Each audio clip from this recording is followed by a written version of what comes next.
guest tonight. Fascinating story. As a former boxing trainer who in 2001 took a position with a fledgling mixed martial arts organization, helped it become one of the most financially successful sports organizations in the world. Please welcome President of the UFC, Dana White.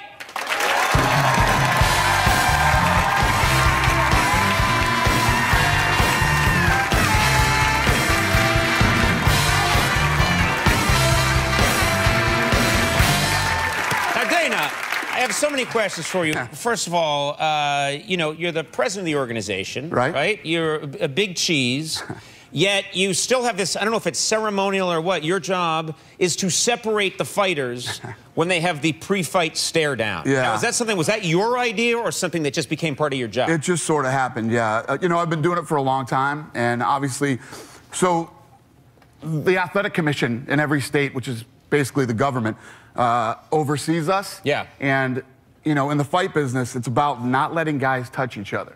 If they touch each other, they're, you know, they've been training for months, they've been away from their family, they're cutting weight, they're very agitated at that point. So it's about keeping them away from each other and making sure the fight doesn't happen before the fight. Well, I would think it'd be an extremely dangerous position to be in because here's a picture of you, I think it's between... We actually went on a world tour, and every day I had to go through that because we squared them off every day, in a different city. So, yeah, I've had some good... I'm getting old now, man.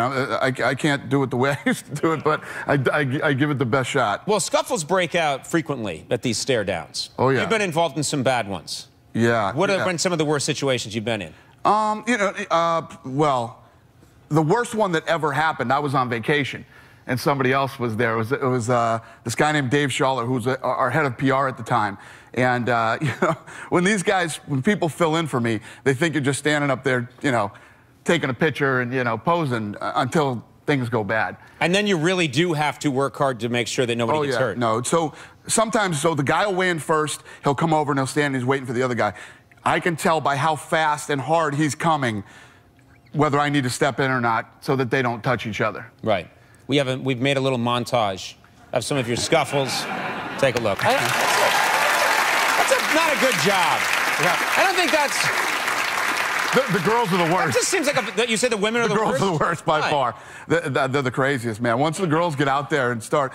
In all my years, Joanna Jędrzejczyk and Claudia Gadelha, two of the best women in the world in their weight class, leading up to that fight, punched, elbowed, kneed, and kicked me about 50 times leading up to, you know, through that season of The Ultimate Fighter and leading up to the fight. The fight was amazing. It sounds a little erotic, if you just saying.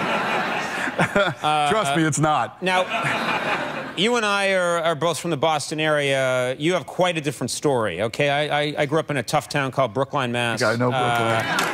Yeah. And I got out alive. And that's all you need to know about Brookline, Mass. Where did you grow up? Well, South Boston. South Boston. I lived there for almost 10 years. South Boston's is a tough place to grow up. And what's interesting is you had a job as a bellhop in Boston, and you'd think that would be kind of a cushy job, a sweet job.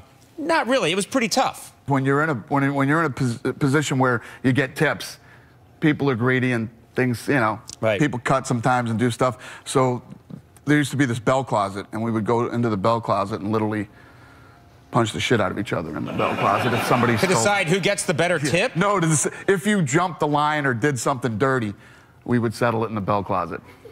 It doesn't sound cool, the bell closet. I'll see you in the bell closet. It doesn't have that tough, you know. That's true. No, it doesn't. You have a kind of a running feud with Tito Ortiz. I think we have a picture of him here. I don't know what his beef is with you. Not happy with you. Maybe just not happy that he doesn't have pants. Have you guys you guys have had a running feud for a long time. Have you ever fought that guy?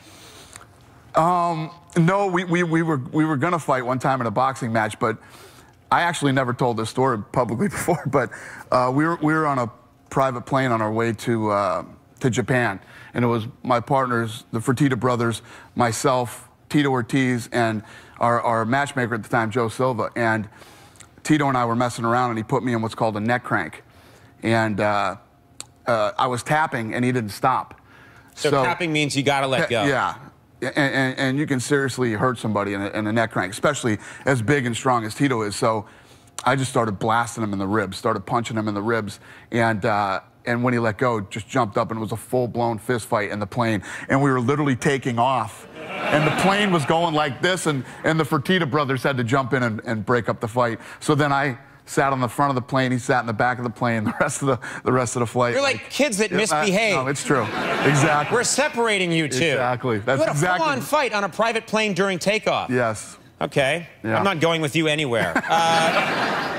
Big question. UFC 210 is on April 8th. Okay, what are you most excited about? Oh, it's in Buffalo. We've never been to Buffalo before, so I've never been to Buffalo, period. So I'm excited about that. And obviously, you know, the main event is Anthony Rumble Johnson and Daniel Cormier.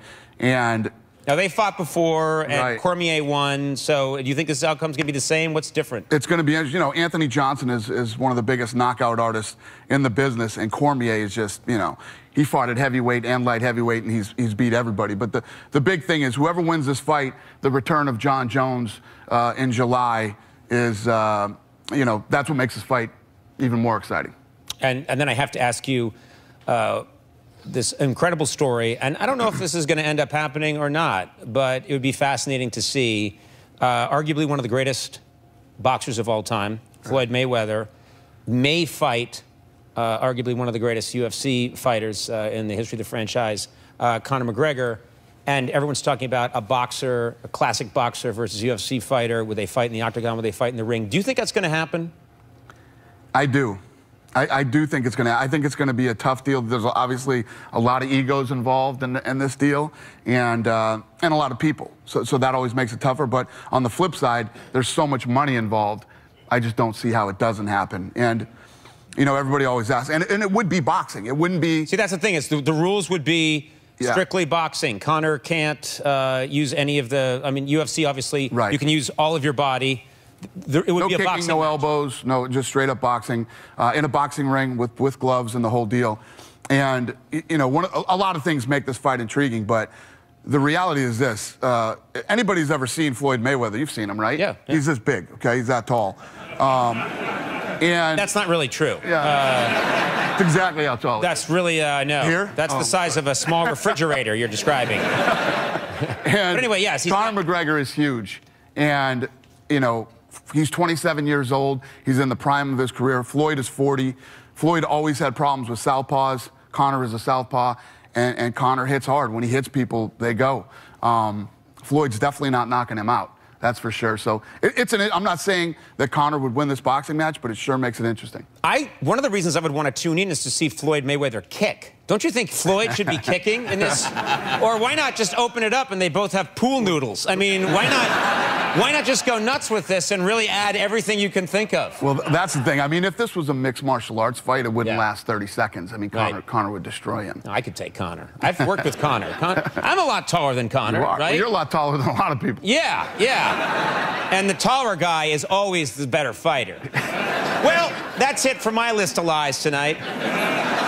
UFC 210, Cormier versus Johnson 2 airs live on pay-per-view Saturday, April 8th at 10 p.m. Eastern from KeyBank Center in Buffalo, New York. Tickets are available at tickets.com and the KeyBank Center box office. Dana, thanks so much for being here. Thanks Great having you on the show.